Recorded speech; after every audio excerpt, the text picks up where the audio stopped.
जय हिंद। इस वीडियो में क्लास 9th के 80 क्वेश्चन में से 40 क्वेश्चन, जिसका पार्ट 1 मैंने पहले ही बना दिया है, और ये पार्ट 2 का क्वेश्चन आज हम लोग देखने वाले हैं, जिसमें हमारा 41वां नंबर क्वेश्चन है, जर्मनी में कौन सी नस्ल सबसे बेहतर मानी जाती थी। तो इसका आंसर हो जाएगा ऑप्शन नंबर बी, नॉर्डिक आर्य। अगला क्वेश्चन है 42वां, हिटलर ने जर्मन युवाओं के लिए खेल कूद की सिफारिश क्यों की थी। तो इसका आंसर हो जाएगा ऑप्शन नंबर सी, यह युवाओं में हिंसा और आक्रामकता की भावना पैदा करते थे। अगला क्वेश्चन देखते हैं 43वां नंबर, युंग फोक क्या था। तो यह एक नाजी युवा संगठन था, जिसमें बच्चों को, मतलब 10 साल के उम्र के बच्चों को दाखिला करवाया जाता था, ये अनिवार्य था। अगला क्वेश्चन देखते हैं 44वां नंबर, हिटलर को चांसलर बनने का न्योता किसने दिया था। तो हिटलर को 30 जनवरी 1933 को वहां के तत्कालीन राष्ट्रपति हिंडरबर्ग ने हिटलर को चांसलर पद का भार संभालने का न्योता दिया था। तो इसका आंसर हो जाएगा ऑप्शन नंबर बी, हिंडनबर्ग। अगला क्वेश्चन देखते हैं, वनोन्मूलन क्या है। वनोन्मूलन वनों का लुप्त होना कहलाता है, वनोन्मूलन। अगला क्वेश्चन देखते हैं 46वां नंबर, भारत का प्रथम वन महानिदेशक कौन था।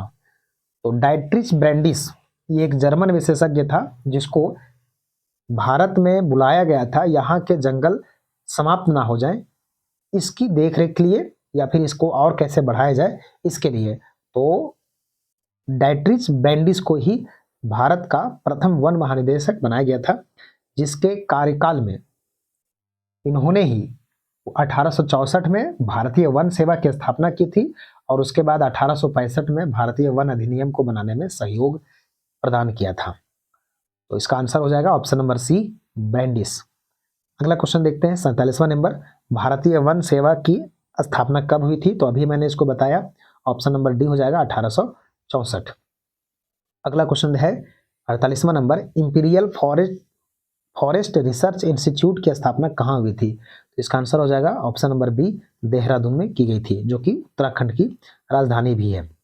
अगला क्वेश्चन देखते हैं 49वां नंबर, आरक्षित वन के लिए इन निम्न में से कौन सा कथन सत्य है। उस समय जंगलों को 3 भागों में बांटा गया था, संरक्षित, आरक्षित और ग्रामीण, जिसमें से जो आरक्षित वन था, इसको सबसे अच्छा जंगल माना गया था, और इसमें ग्रामीणों को वनों में घुसने तक की मनाही थी। तो इसका आंसर हो जाएगा ऑप्शन नंबर ए, 49 का हो जाएगा ए, जिसमें ग्रामीणों को इन वनों में घुसने की मनाही थी। अगला क्वेश्चन देखते हैं 50वां नंबर, भारतीय वन अधिनियम कब लागू किया था। इसका भी आंसर मैंने इससे पहले ही बताया है, तो उसका आंसर हो जाएगा ऑप्शन नंबर बी, 1865 ईस्वी में। झूम खेती को अन्य किस नाम से जाना जाता है। तो 51वां का जो है, इस खेती को घुमंतू खेती भी कहा जाता है। और झूम खेती जो है, इसको होता क्या है, तो कृषि के लिए जंगल के कुछ भागों को बारी बारी से काटा जाता है और फिर जलाया जाता है, और जब मानसून आता है तो मानसून की पहली शुरुआत में इसी राख में बीज को बोझ दिया जाता है, और फिर अक्टूबर नवंबर में फसल को काट ली जाती है। इस तरह के खेतों को 1-2 साल तक खेती किया जाता है, और उसके बाद 12 से 18 साल तक इसको छोड़ दिया जाता है, परती छोड़ दिया जाता है। इसी तरह से ये फिर कहीं दूसरे जगह पर जाके जंगलों का कुछ काटते हैं और फिर से इसी प्रकार की खेती करते हैं। तो इस तरह का खेती को झूम खेती कहा जाता है, या घुमंतू खेती भी कहा जाता है। इसके अलग अलग जगह पे अलग अलग नाम है, इसको हम लोग आगे के क्वेश्चन में देख लेंगे। अगला क्वेश्चन देखते हैं 52वां नंबर, भारत में कौन अंग्रेज अफसर बाघ के शिकार के लिए प्रसिद्ध था। इसका आंसर हो जाएगा option number B, George Yule. अगला क्वेश्चन देखते हैं 53वां, इनमें से कौन अंग्रेजों के खिलाफ बगावत करने वाले वन्य समुदायों का नायक नहीं था। तो इसका आंसर हो जाएगा ऑप्शन नंबर डी, राजा एस राजू, सिद्धू कानू और बिरसा मुंडा। झारखंड के छोटा नागपुर के जो जंगल हैं वहाँ प्रसिद्ध हैं, जबकि अल्लूरी सीताराम राजू ये भी बहुत बड़े नायक हुए हैं दक्षिण भारत के जंगलों को बचाने के लिए, और वहाँ के जो आदिवासी समुदाय हैं उनके हक की लड़ाई के लिए। अगला क्वेश्चन देखते हैं 54वां नंबर, बस्तर कहाँ स्थित है? तो वर्तमान जो छत्तीसगढ़ है इसका एक जिला है बस्तर, और छत्तीसगढ़ पहले मध्य प्रदेश का भाग हुआ करता था। अगला क्वेश्चन देखते हैं 55वां नंबर, जंगलों में खाना पकाने और रोशनी के लिए लोग तेल कहाँ से प्राप्त करते थे? तो इसका आंसर हो जाएगा महुआ के फल से। महुआ के फल से रोशनी भी प्राप्त करते थे, रोशनी प्राप्त करने के लिए जो तेल निकालते थे, और साथ ही साथ उसके जो बीज हैं उसको खाया भी जाता था। अगला क्वेश्चन देखते हैं 56वां नंबर, सन 1600 साल पहले भारत की भूमि का कितना भाग कृषि के अधीन था? तो आंसर हो जाएगा 1/6 भाग, जो कि वर्तमान समय में आधे से अधिक हो चुका है। अगला क्वेश्चन देखते हैं, बस्तर में ब्रिटिश शासन के विरुद्ध विद्रोह का नेता कौन था? तो इसका आंसर हो जाएगा गुंडाधुर। अगला क्वेश्चन देखते हैं 58वां नंबर, जावा का कौन सा समूह वन काटने में कुशल था? इसका आंसर हो जाएगा ऑप्शन नंबर सी, कलांग जो जनजाति थे ये वहाँ के जो जंगल है उसको काटने में बहुत बड़े कुशल थे। अगला क्वेश्चन देखते हैं 59वां नंबर, तेंदू के पत्तों का प्रयोग किस काम में किया जाता है? तो बीड़ी बनाने के लिए तेंदू के पत्तों का इस्तेमाल किया जाता है। ऑप्शन नंबर ये बिल्कुल सही हो जाएगा। 60वां नंबर क्वेश्चन देखते हैं, राइका समुदाय के लोग किस राज्य में रहते थे? तो राइका समुदाय के बारे में जानने से पहले आपको भारत के विभिन्न राज्यों में विभिन्न क्षेत्रों में रहने वाले कुछ समुदायों को भी जानना चाहिए। जैसे जम्मू कश्मीर में गुज्जर बकलवार रहते थे, हिमाचल प्रदेश में गद्दी रहा करते थे, महाराष्ट्र में जो चरवाहे थे उनको धंगर कहा जाता है, जबकि कर्नाटक आंध्र प्रदेश के चरवाहों को गोल्ला कहा जाता है। वहीं उत्तर प्रदेश, पंजाब और मध्य प्रदेश में पाए जाने वाले चरवाहों को बंजारा कहा जाता है। यहाँ राइका समुदाय के बारे में है, तो राइका समुदाय राजस्थान के रेगिस्तानों में पाया जाता है, और राइका समुदाय का एक तबका ऊंट पालता था, जबकि कुछ बच गए वो भेड़ बकरियां पाला करते हैं। तो इसका आंसर हो जाएगा ऑप्शन नंबर बी, राइका समुदाय के लोग राजस्थान में रहते थे।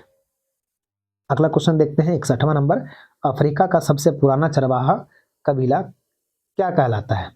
तो इसका आंसर हो जाएगा ऑप्शन नंबर ए, मसाई। 62वां नंबर क्वेश्चन है, गुज्जर बकलवार समुदाय के लोग कहाँ रहते हैं? अभी इसका आंसर मैंने बताया भी था, तो इसका आंसर हो जाएगा option number C, Jammu Kashmir. Maharashtra का एक महत्वपूर्ण चरवाहा समुदाय इनमें से कौन सा है? बंजारा। महाराष्ट्र का है, तो आंसर हो जाएगा इसका ऑप्शन नंबर सी, धंगर। जो बंजारा हैं ये उत्तर प्रदेश, पंजाब और मध्य प्रदेश में पाए जाते हैं। अगला क्वेश्चन देखते हैं 64वां नंबर, औपनिवेशिक सरकार ने अपराधी जनजाति अधिनियम कब पारित किया था? तो इसका आंसर हो जाएगा 1871, ऑप्शन नंबर डी।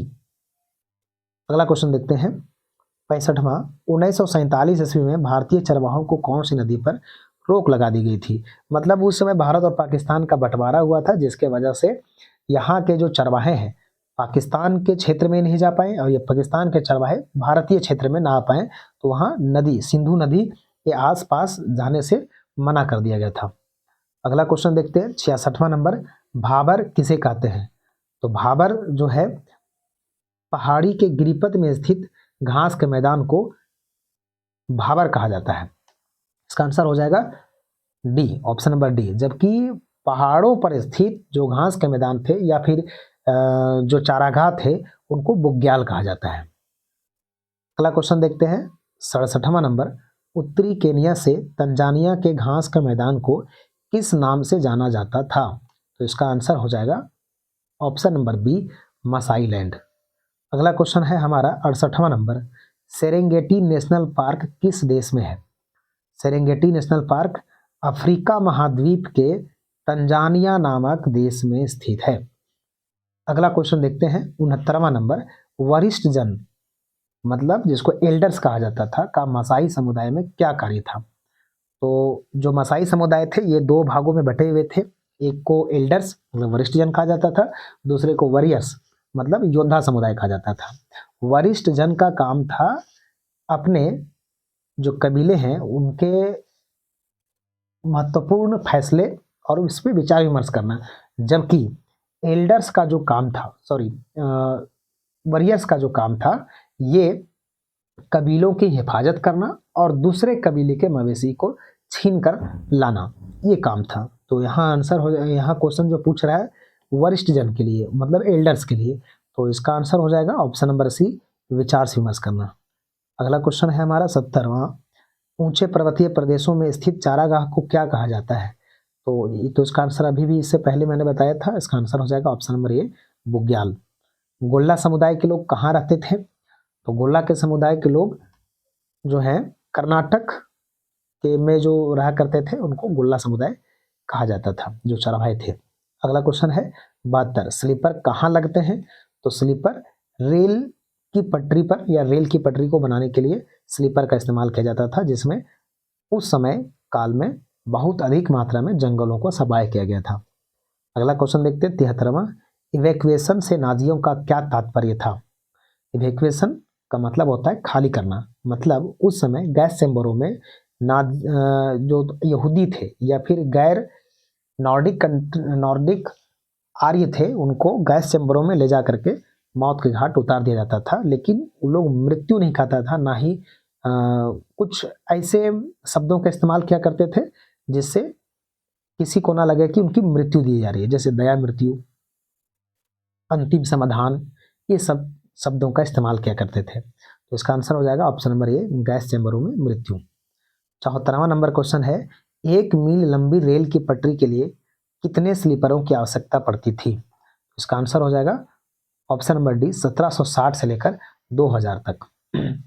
एक औसत कद के पेड़ से लगभग 3 से 5 स्लीपर ही बन सकते थे। तो आप सोच के देख लीजिए कि 1 मील लंबी रेल पटरी के लिए 1760 से लेकर 2000 स्लीपर की आवश्यकता पड़ती थी। इसका मतलब है कि लगभग 1 मील लंबी रेल की पटरी बनाने के लिए कम से कम 700 से लेकर 800 तक पेड़ काटे जाते थे। अगला क्वेश्चन देखते हैं 75वां नंबर, मध्य अमेरिका में झूम खेती को क्या कहा जाता है? तो मध्य अमेरिका में झूम की खेती को मिल्पा कहा जाता है। इसका आंसर हो जाएगा ऑप्शन नंबर सी। इसके अलावा दक्षिण पूर्वी एशिया में लादिंग, अफ्रीका में चितमैन और श्रीलंका में चेना कहा जाता है, जबकि भारत के अन्य राज्यों में अलग अलग नामों से जाना जाता है। अगला क्वेश्चन देखते हैं 76वां नंबर, वाइमर गणराज्य की स्थापना कब हुई थी? तो इसका आंसर हो जाएगा 9 नवंबर 1918 को, जब प्रथम विश्व युद्ध में जर्मनी की हार हुई थी, उसी समय वाइमर गणराज्य की स्थापना की गई थी। अगला क्वेश्चन देखते हैं 77वां नंबर, सबसे अच्छे जंगल को क्या कहा गया है? तो सबसे अच्छे जंगल को अंग्रेज आरक्षित जंगल कहा जाता था, जिसमें ग्रामीणों को अपने उपयोग के लिए किसी तरह का कोई वहां जा नहीं सकते थे, किसी तरह का कोई उपयोग वाला चीज नहीं ला सकते थे जंगल से, उनको जंगल में जाने से ही मना कर दिया गया था। अगला क्वेश्चन देखते हैं 78वां नंबर, प्रथम विश्व युद्ध कब से शुरू हुआ था? तो प्रथम विश्व युद्ध 1 अगस्त 1914 से शुरू हुआ था। तो 78 का आंसर हो जाएगा ऑप्शन नंबर सी, और जो कि 1918 तक चला था। अगला क्वेश्चन देख लेते हैं, सेकेंड लास्ट क्वेश्चन है हमारा, द्वितीय विश्व युद्ध कब से कब तक हुआ था? तो द्वितीय विश्व युद्ध 1939 से 1945 के बीच हुआ था, और द्वितीय विश्व युद्ध के बाद जो 2 प्रमुख सुपर पावर बन के उभरे थे, रूस और अमेरिका, जो रूस उस समय तक यूएसएसआर हुआ करता था, इसके बीच में 1945 से 1991 तक शीत युद्ध चला था, और ये शीत युद्ध के बाद, ये शीत युद्ध 1991 तक चला इसलिए क्योंकि यूएसएसआर 15 देशों में बट गया था। अगला क्वेश्चन देखते हैं 80वां नंबर, लास्ट क्वेश्चन इस वीडियो का, तंगानिका मतलब तंजानिया को ब्रिटिश शासन से कब आज़ादी मिली थी? तो इसका आंसर हो जाएगा ऑप्शन नंबर ए, 1961 में। 1961 में इसको आज़ादी मिली, जबकि 1964 में जंजीबार जो उसका इलाका है जहाँ लौंग की खेती बहुत अधिक की जाती है जंजीबार द्वीप में, और जिस जंजीबार द्वीप के विलय के बाद तंगानिका का नाम का चेंज करके तंजानिया रख दिया गया। तो इसका आंसर हो जाएगा ऑप्शन नंबर ए, 1961। ये हमारा इस वीडियो का अंतिम क्वेश्चन था। अब फिर से मिलेंगे नेक्स्ट वीडियो में।